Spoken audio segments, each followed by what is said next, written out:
dirigentes indígenas que han confirmado su asistencia al Palacio de Carondelet. Para ampliar este tema nos acompaña Cecilia Velázquez, subcoordinadora de Pachacutic. Buenos días, gracias por estar con nosotros.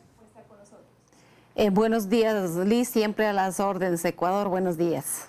Gracias a usted por acompañarnos. Bueno, empiezo preguntándole si hay alguna posibilidad de que a lo mejor eso que se resolvió tras 8 horas de reunión, de acudir precisamente a ese diálogo, pueda revertirse quizás en algún momento, considerando que desde el movimiento indígena pues hay algunas puntualizaciones que se han hecho previo a ese diálogo, lo que el gobierno califica quizás como exigencias, ¿no? o condicionamientos, y ha dicho que no están dispuestos tampoco a dialogar en base a condiciones ya previamente impuestas. Entonces, ¿eso pudiera poner en riesgo ese diálogo que está previsto se realice mañana o no?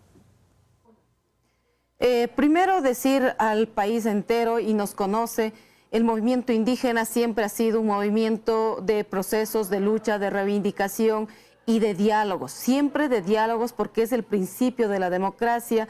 Por más diferencias que exista, es necesario tener un diálogo por el bienestar de todos quienes hacemos este país.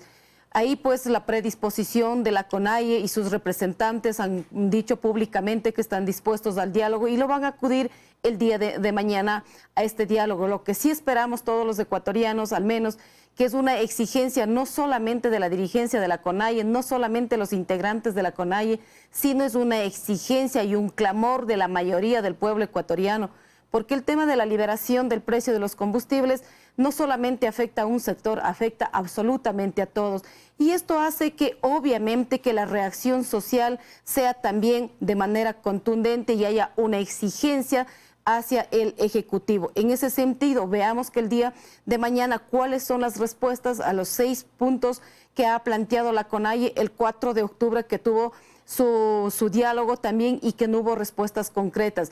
Aspiramos, al menos la sociedad ecuatoriana, de que esa respuesta sea contundente. Y obviamente uno de los puntos más álgidos, los que no han llegado a acuerdos y que no permite avanzar en el resto de puntos también, es el tema de la liberación del precio de los combustibles, y ahora con el decreto último del día 22 se complica más. Pero veamos sobre ese tema, qué respuesta tiene el gobierno. Precisamente sobre ese tema que está dentro de los 6 puntos, ese de ahí ya se han expuesto posiciones totalmente radicales, ¿no? Del lado de los movimientos indígenas solicitando algo y del lado del gobierno respondiendo que no cabe una revisión sobre esa decisión ya tomada, argumentando el porqué también de que la economía pues ya no lo permite y que ya se dieron en un momento a congelarlo. Entonces, habiendo ya posiciones tan claras en ese punto, ¿cree usted que pudiera salir algún humo blanco y buscar un punto medio mañana de manera sorpresiva, encontrar ahí una conciliación en ese sentido? Es necesario, insisto, el diálogo y la comprensión. El diálogo no puede ser de sordos, el diálogo tiene que ser de parte y parte, que sepamos escuchar y de poner nuestras actitudes políticas. Es necesario un diálogo, es necesario en este país continuar y generar empleo, generar las condiciones para que haya crédito, generar las condiciones que nuestros hijos tengan el libre acceso a las universidades. Es necesario generar condiciones para reducir los índices de la desnutrición crónica de nuestros hijos, de nuestros niños, básicamente de la Sierra Centro. Es necesario generar condiciones para que haya la redistribución del agua. Es necesario generar condiciones para que existan créditos a bajos intereses. Todos estos temas son los que se tiene que tratar a nivel global y de ir solucionando de alguna manera en beneficio de la mayoría de los ecuatorianos. Tiene que haber un punto medio, necesariamente tiene que existir un punto medio, sino de qué diálogo hablamos, porque si no van a ceder, en este caso el señor presidente ha sido enfático en decir que no va a ceder el primer punto, entonces no tiene sentido que haya llamado al diálogo. Ahí en los sectores sociales, incluido el movimiento indígena, tienen clara la película, tiene que haber un punto medio. Y si es que no existen los puntos medios, obviamente esto puede generar cualquier otra condición, y eso creo que los ecuatorianos no estamos dispuestos pues a ir a otras condiciones, pudiendo llegar a un acuerdo y generar estas condiciones y que haya una reactivación económica de verdad.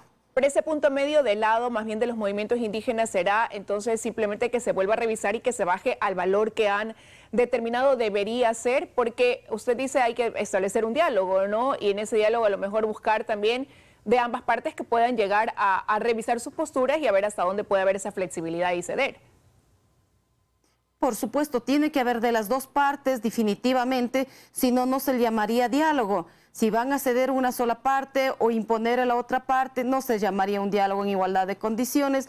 Ahí claramente los 6 puntos que ha planteado el movimiento indígena creo que está bastante claro y efectivo, simplemente hay que dar respuestas concretas a ellos.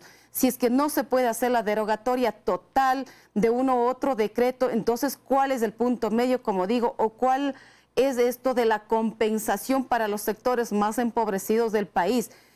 Porque si no, no se les ocurra, digo yo, al menos en la subida de los pasajes, aunque ahora son 35 centavos que ya están cobrando aquí en la ciudad de Quito.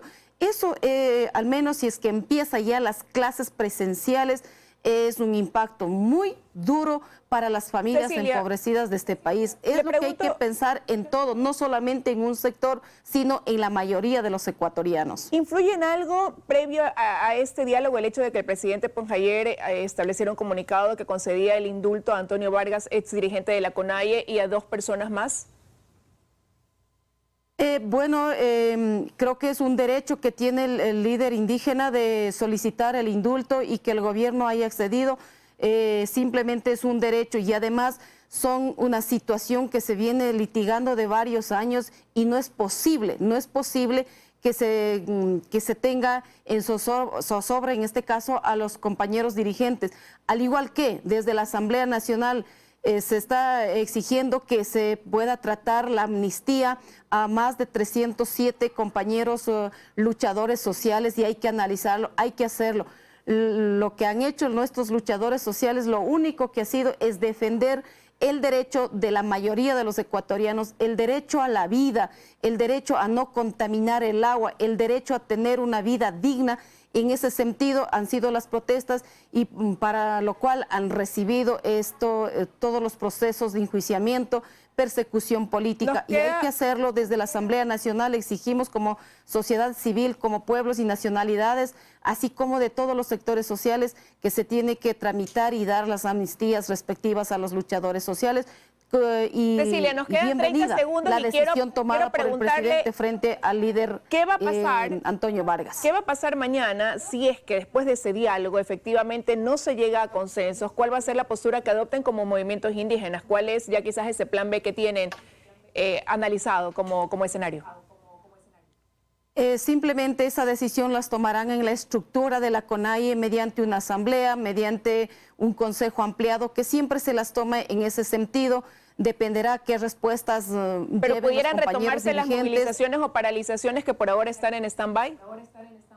Eso lo resuelve la estructura de la asamblea de la CONAIE o su consejo ampliado. No podemos adelantarnos. Simple y llanamente nosotros lo que sí decimos es que haya respuestas concretas el día de mañana por el bienestar del país. Veremos qué resulta de ese diálogo. Quiero agradecerle que haya estado esta mañana con nosotros aquí en los desayunos de 24 horas. Cecilia Velázquez, subcoordinadora de Pachacutic.